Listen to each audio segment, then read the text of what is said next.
Russia has tested a new nuclear-capable, nuclear-powered cruise missile known as the Flying Chernobyl.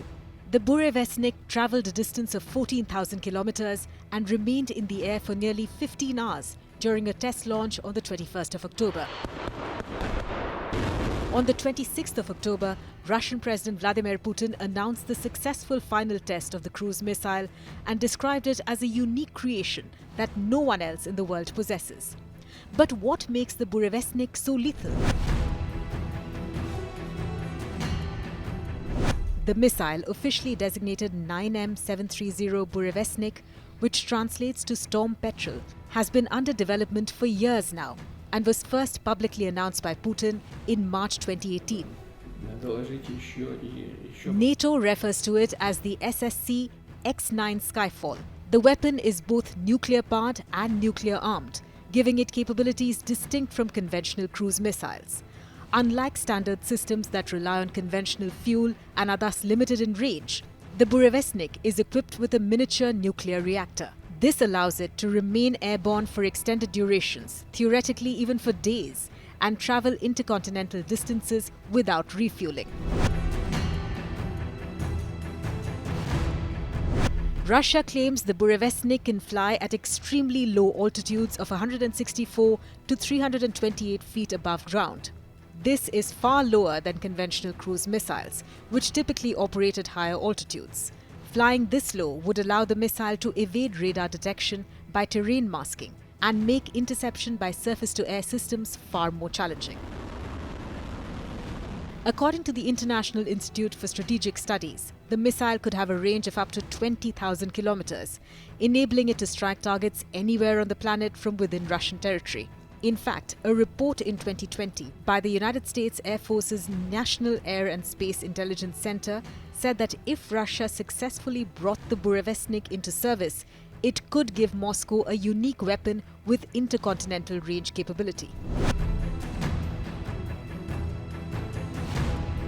The testing of Russia's Burevestnik comes amid the Kremlin's intensified nuclear posturing and a big break in US-Russia talks over the war in Ukraine. Last week, Putin oversaw drills of Russia's strategic nuclear forces, which included practice missile launches. He also warned of a very serious, if not crushing, response should Ukraine carry out further strikes deep inside Russian territory with Western-supplied missiles.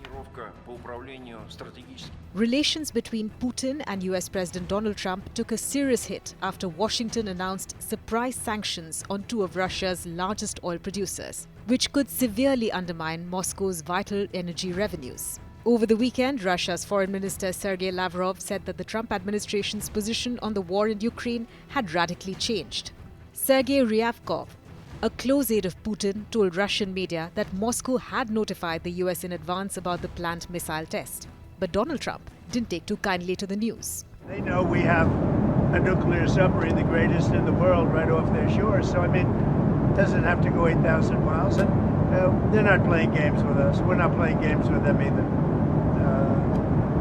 We test missiles all the time, but, we do have a submarine, a nuclear submarine. We don't need to go 8,000 miles.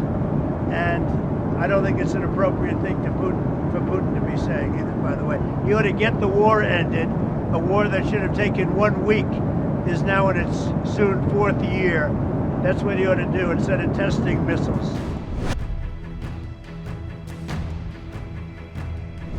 Last November, Moscow lowered the threshold for the use of nuclear weapons, a move widely seen as signaling its readiness to respond aggressively to perceived threats. Soon after, Russia deployed its new nuclear-capable Oreshnik missile on the battlefield in Ukraine.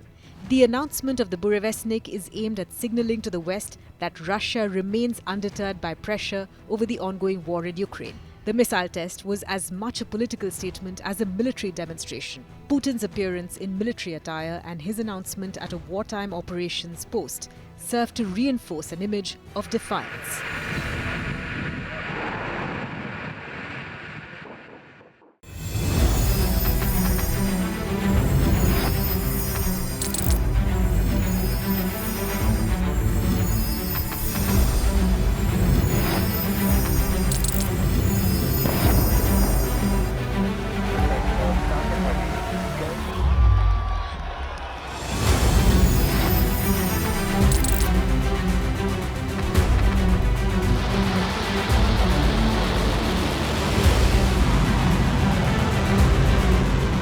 fighting so long and so hard that they don't know what the they're doing.